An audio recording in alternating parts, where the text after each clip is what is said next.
আসসালামু আলাইকুম প্রিয় শিক্ষার্থী বন্ধুরা, তোমাদের স্থগিত হওয়া এইচএসসি পরীক্ষাগুলো কিন্তু আবার 11 সেপ্টেম্বর থেকে শুরু হচ্ছে। সুতরাং তোমরা এখন থেকে তোমাদের পরীক্ষার প্রস্তুতি নিতে শুরু করো। তোমাদের পরীক্ষাগুলো কিন্তু আবারও 11 সেপ্টেম্বর থেকে শুরু হবে। চলো আমরা সেই নিয়ে একটি খবর দেখে আসি।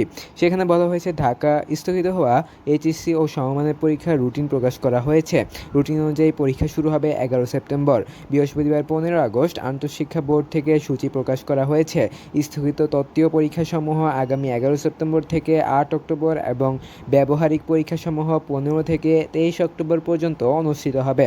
কোটা সংস্কার আন্দোলন ঘিরে সহিংসতার কারণে গত 18, 21, 23, 25, 28 জুলাই এবং 1 ও 4 আগস্টের পরীক্ষা স্থগিত করা হয়। সবশেষে 11 আগস্ট থেকে পরীক্ষা অনুষ্ঠিত হওয়ার কথা ছিল। তবে গত 30 জুন সারা দেশে এইচএসসি ও সমমানের পরীক্ষা শুরু হয়।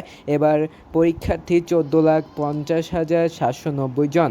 এর আগে এইচএসসি ও সমমানের পরীক্ষা আগামী 11 সেপ্টেম্বর থেকে নেওয়ার প্রস্তাব দেয় শিক্ষা বোর্ড। সরকারি চাকরিতে কোটা সংস্কার আন্দোলনের কারণে উদ্ভূত পরিস্থিতিতে কয়েক দফায় এইচএসসি ও সমমানের পরীক্ষা স্থগিত করা হয়। প্রথমে গত 18 জুলাইয়ের পরীক্ষা স্থগিত করা হয়, তারপর একসঙ্গে 21, 23 ও 25 জুলাইয়ের পরীক্ষা স্থগিত করা হয়। এরপর 28 জুলাই থেকে 1 আগস্ট পর্যন্ত পরীক্ষা স্থগিত করা হয়।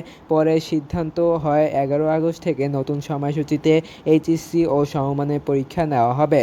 তবে 7 আগস্ট ঢাকা শিক্ষা বোর্ডের পরীক্ষা নিয়ন্ত্রক মোহাম্মদ আবুল বাশারের সই করা বিজ্ঞপ্তিতে জানানো হয় যে 11 আগস্ট পরীক্ষা হচ্ছে না, অনিবার্য কারণে পরীক্ষা স্থগিত করা হয়েছে।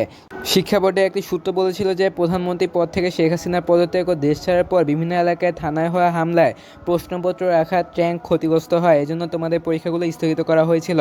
সুতরাং তোমরা বুঝতে পারছো তোমাদের 11 আগস্ট যে পরীক্ষা হওয়ার কথা ছিল সেটি কিন্তু হয়নি। এবং এখানে মূল বিষয়টা হচ্ছে তোমাদের 11 সেপ্টেম্বর থেকে আবারও পরীক্ষা শুরু হবে। সুতরাং তোমরা সেই পরীক্ষাগুলো প্রস্তুতি নিতে থাকো এবং এরপরে কিন্তু তোমাদের রুটিন নিয়েও বিভিন্ন ধরনের ভিডিও প্রকাশ হবে। সেই ভিডিওগুলো পেতে আমাদের চ্যানেলটি সাবস্ক্রাইব করে রাখো।